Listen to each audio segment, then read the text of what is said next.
I'm your host, Devin. And I'm Rosa. Today, we're reading Chapter 2 of Rosa's novel, A Fairy's Tale. For those who are just tuning in and haven't listened to Chapter 1, shame on you. Go back there and listen to Chapter 1 or something.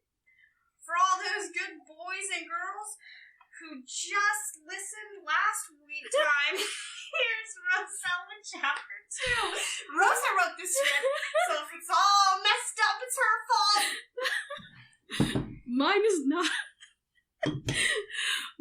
Mine is not written that way. Don't mind Devin. She's had a few drinks too many. Really? For all those good boys and girls who listened last time, yeah. Rosa. That doesn't make sense. It was written correctly. Well, it's not written correctly. Okay, we're sorry. I have had, what is this, last 4? 4. It's fine. Here, start with Chapter 2. Okay. We're gonna leave all of it. Okay. Actually, should we go back? We should go back. You think? Yeah. No, I think people will like it because it shows you. It does show me. I'm the drunk. And I'm not. Okay. Is that any way to talk to your fellow 504 founder? Yes, it is. Okay. Shh. I will continue now. Chapter 2. The Queen's Quarters. This really isn't necessary. Neela couldn't begin to imagine why she would need so much space. A sitting area with dark green furnishings set before a stone fireplace. Flames burned bright teal and deep copper, filling the room with warmth. At the back of the room, lush bedding covered a massive 4-poster bed. On either side of the bed, thick burgundy velvet drapes framed the floor-to-ceiling windows. King Ranor's orders. Asane strode to the fireplace and prodded at the fire, making it crackle and pop. The flames flashed, casting the room in the soft glow of crimson and gold. Asane moved to the bed and turned down the blankets. Your belongings have been brought up, and I have prepared your bath in the washroom. Neela shook her head and placed a hand on the woman's arm as she started to walk past Neela. Asane, please, you don't have to tend to me like this. Asane gave her a small smile and nodded. There is fresh linen on the bed and towels in the lavatory. I'll be back shortly for your dirty garments. I must check on your dinner. Neela took Asane's hands in her own, looking into her eyes. I am more than capable of doing my own laundry and cooking my own meals. There's no need. Asane bowed her head, then turned to leave. At the door she paused, but didn't turn back. I've missed you, child. Neela sighed. She hadn't been prepared to change rooms. Her old room had been small, but it was quiet and away from the noise of the castle. Her own little cabin among those of the servants on the far side of the grounds. She'd been in her own little world. Even when Kabor had tried to convince her to change rooms, offering her one in the castle, she had refused. Now she didn't have a choice. All the years she'd spent running through the corridors and exploring every room, she'd only been brave enough to venture into the east wing of the castle once before. Restricted to the family and the royal servants, the east wing was completely unfamiliar. She didn't recognize this room. Neela smiled. If this was her room now, that meant that she was allowed to explore this side of the castle, something she'd dreamed of doing for ages. Neela sat on the love seat, her wings settling over the top as she leaned against the back. She stared into the flames, hypnotized by the dance of fuchsia, violet, and turquoise, like Peacock wore. She removed her black leather boots and set them on the floor. Mud caked the soles. She stretched her legs towards the fire, wiggling her toes in their stockings. Her eyes closed. Neela exhaled a slow, deep breath as the licks of heat seeped warmth into her feet. It flowed up her legs through the rest of her body to the tips of her wings, relaxing her muscles. Feeling herself start to drift in sleep, Neela groaned and opened her eyes, dragging her legs to the side and hanging them off the edge of the settee. She sighed, then lifted herself to stand, her eyes still partially closed. Neela walked over to the wardrobe and pulled it open. A deep frown settled across her face as she looked through the clothes. None of them were hers. Her clothes were simple and well used, but the clothes hanging here were new and much more elegant than anything she'd ever worn. Her hand trembled as she touched a bodice, woven with threads so fine it felt as smooth as glass. Mauve and plum entwined together in intricate design. It was exquisite. Her fingers splayed over the fabric. She frowned at the dirt under her fingernails, then caught sight of a small smudge of dirt where she'd touched the bodice. She quickly dropped the edge of fabric, wiping her hands on the black pants she wore. At the base of the wardrobe was a new pair of black leather boots. With 2 fingers she lifted one, tracing the detailed embroidery along the top and down the sides. They were beautiful. Her eyes darted over to her old boots, so faded they were almost gray. The toes were scuffed and worn beyond repair. She smiled, but they were so comfortable, molded perfectly to her feet after so many years of wear. She set the boot back, and her fingers brushed the soft silky fabric of a deep purple mantle. She swallowed. This wasn't a normal purple. It was the rich color of the royals. Her fingers ran the length of the golden seams. Why would Ranor have this put in her wardrobe? If she wasn't so exhausted, she might have gone to see Ranor. King Ranor, she reminded herself. But after the past several moons, the prospect of soaking in a hot bath and sleeping in a comfortable bed was too good to pass up. Neela shed her clothes, setting them in a neat pile on the wooden bench at the foot of the bed. Her steps were slow as she moved to the washroom. She pushed open the heavy door, and the smell of jasmine and honey filled her senses. The large room was lit with a soft glow of golden flames. A soothing hum drew her attention to the ledge of a tall stained-glass window. Neela walked to the window, running her finger over the smooth facets of the large amethyst that had been placed there. Her eyes closed. She took a deep breath as calming energy flowed into her, soothing her.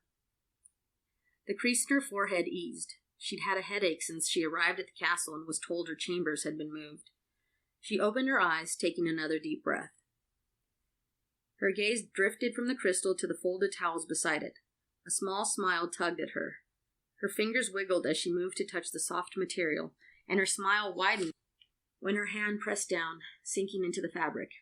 She started grinning, as it bounced back up when she removed her hand. Her old towels had been threadbare. Beside the towels, a floor-length silver nightgown hung from the hook. The satiny fabric slid between her fingers. She turned, and a small squeal escaped her lips when she noticed the oversized white marble bath in the floor, filled with foamy bubbles. Her wings fluttered. Baths were a luxury. The last time she had had a bath was when she was a child, and that was only because she was small enough to fit in a washtub. Neela stepped down into the hot water, moving slowly, enjoying every second until both legs were knee-deep in water. She glanced around and saw a small tray along the edge of the bath. She picked up a small copper pitcher from the table and filled it, then reached back and poured the warm water over her wings. They quivered. Neela smiled. They beat in slow rhythm as the droplets streamed down over them. She set the pitcher back on the table. As the last drops of water fell off her wings, she shrugged and flexed her shoulders. Her wings drew into her back. Neela's hand moved to rub the spot where her wings had pulled in, then slid her bare back against the wall of marble, immersing herself in the soapy water. Her muscles relaxed in the warmth. Her eyes drifted closed, and a wide smile crossed her face. "Neela," a voice broke through her dreams. A hand touched her shoulder. Neela's eyes opened. She blinked several times, trying to orient herself. She was still in the washroom, still in the bath. The water was lukewarm, and all the bubbles had dissolved. She glanced up at the face next to hers, looking into the rich sapphire eyes staring back at her. "Tigo!" Her arms wrapped around him, dripping water and wetting his shirt. He laughed and pulled back. "I've missed you too." He reached over to the window and plucked one of the towels, holding it up. "I need to get the bath ready for the king." Neela's eyes widened, and she nodded. "Sorry, I didn't realize he used this washroom." Tigo laughed again. "Whose room did you think was over there?" He nodded his head to a heavy door on the other side of the room. Neela shook her head. "I hadn't even noticed." She smiled up at him. She hadn't seen Tigo in too long. Neela's fingers drifted up to comb the golden hair above his ears. A tremble throbbed down her spine. Her breath caught. Her eyebrows furrowed, her hand stopping in the air. Tigo stared down into her eyes. His hand reached up to take hers, brushing his fingers over the back, sending a jolt of heat up her arm. She swallowed hard and pulled her hand back into the cool water. He stood and turned his back to her, holding the towel up at his side as she drained the bath and quickly used the pitcher to rinse off with fresh warm water. She took the towel and dried off, her movements slow. Tigo was a friend, just a friend. She grasped the robe and wrapped herself in it, smiling at the feel of the light material against her skin. Her shoulders moved and her wings pushed out. The weave of the robe shifted, allowing her wings to pass through without tearing the fabric. She looked at Tigo, touching his shoulder. He turned to face her and smiled as she pressed herself into him, hugging him tight. His arms wrapped around her. She took a deep breath. He smelled like pine soap. Her eyes closed, warmth filling her chest as she breathed in his scent. She pressed her teeth into her lower lip. Her forehead creased and her eyes narrowed. She paused and pulled back a bit. She shook her head, clearing her throat. I have so much to tell you. Tigo looked down at her. Yes, you do. His voice lowered. You were supposed to be gone. His hand came up to brush her cheek. Then I hear that you didn't go, but your things got moved to the Queen's quarters. Neela's mouth dropped open. Queen's quarters? Tigo nodded. And we're going to take a break right here. I feel I need food. So, I'm going to get that. Rosa's going to drink more water because she's boring. And we'll be back shortly. And we're back. I didn't actually get food, just more wine. Rosa's going to pick up right where she left off.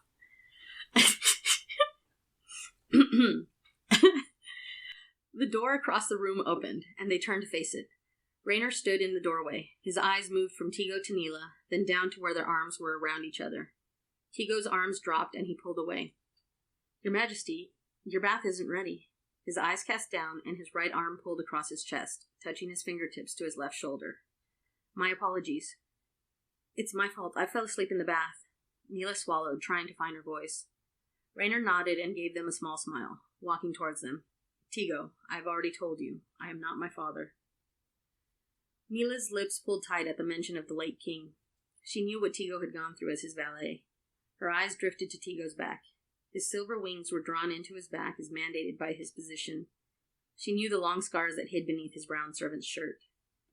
Ranor had stopped talking. Neela's gaze moved to him. He was looking at her. Neela, may I speak with you? She nodded, then turned to lead him to her room. As she walked, her fingers combed through her hair, brushing the sides of behind her ears. Her eyes darted to where she'd left the pile of dirty clothes, but they were gone, as were the muddy boots by the fire.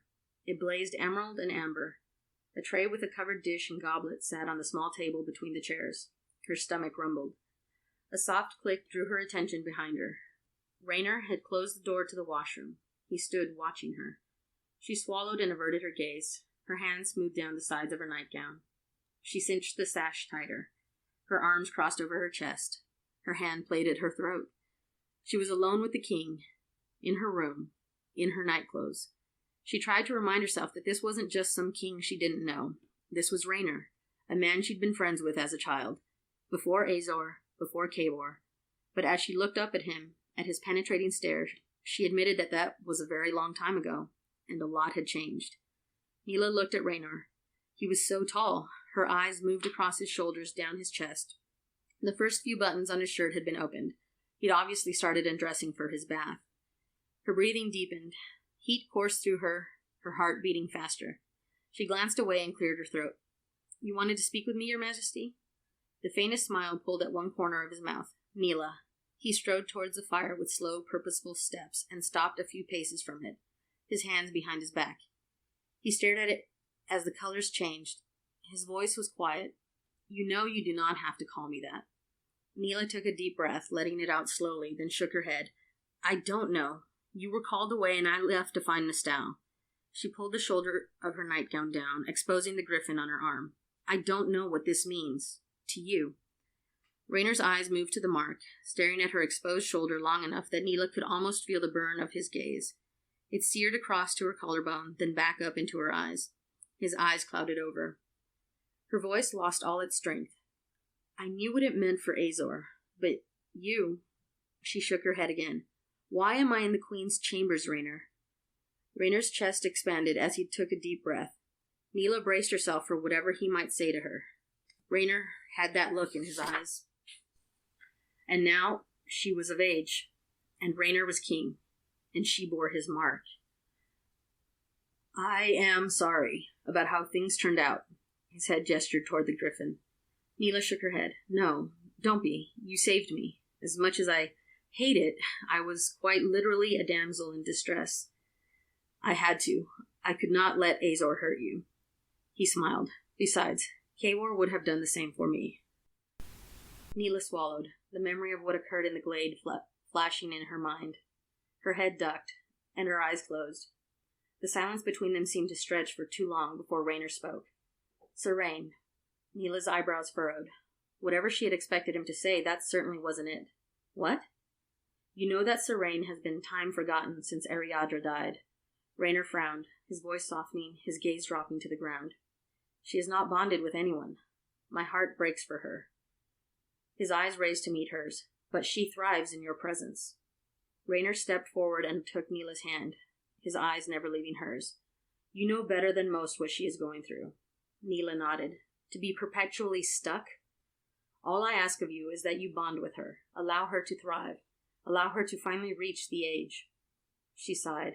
Of course she wanted to help the little girl, but what about finding a way to Kavor? She swallowed. And the gateway? Ranor studied her. He watched her for so long she shifted from one foot to the other. Her fingers fumbled with each other. You may continue to search.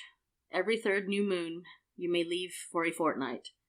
Neela knew he was being generous. He didn't have to offer her anything. As king and as the owner of her mark, he could simply order her to stay. But her bond with Sir Rain had to be voluntary. And if I find the passage before she reaches the age? Rainor's head dropped, and his eyes closed as he sighed. You may leave. Neela wasn't sure how to react. It had to be so hard for Ranor to watch Sir Rain suspended in time. Neela could help the little girl, at least for now. But was that really all he wanted from her? Her back straightened and her wings stiffened. And physically? His head lifted. His gaze met hers, then glanced behind her at her wings. It dropped down to look at her, stopping for a breath on Kavor's necklace. He smiled, glancing at her shoulder. He lifted his hand out to touch her. Neela's breath held, but instead of mimicking what Azor had done to her, his fingers pulled at the robe, lifting it to cover her shoulder. Rainor's eyes met hers once more. You are very beautiful, Neela, but I will never force you. He smiled, and Neela felt a flutter inside her chest. He leaned forward, pressing a light kiss to her cheek. And, should the day arrive that you decide you want it, Rainor's breath was shaky before he moved away to the mantel of the fireplace. Carefully lifting an ornate golden box, he turned to face her and lifted the lid, revealing an elegant crown of silver and gold. My crown is yours. Neela stared at him, his violet eyes piercing hers. They were brighter than she remembered. She swallowed. Her breathing quickened. His crown. She shook her head, glancing around the new room. The Queen's quarters. She blinked at the dizzying darkness that tried to cloud her vision. This was too much. He had to be joking. But one look at Ranor, and Neela knew he was serious. Rainor's gaze dropped to the floor before turning to place the closed box back on the mantel. He stepped hesitantly towards Neela. His throat shifted, his lips pulling tight as he glanced up at her. His hand pushed through his dark hair. His lips parted as if he was going to say something, but he closed it and swallowed again. He gave her a small, awkward bow, then quickly left the room. Neela stood there, staring at the closed washroom door. A loud click of the door locking echoed in the room. She breathed deep, then turned towards the fire, catching sight of the tray of food. Again, her stomach rumbled. And that's Chapter 2 of Rosa's novel, A Fairy's Tale. This chapter was entitled The Queen's Quarters. Thank you for tuning in to the 504, bringing writers to readers. Remember to subscribe. Tell your family and friends to subscribe. Assert dominance over strangers by getting them to subscribe. What they said.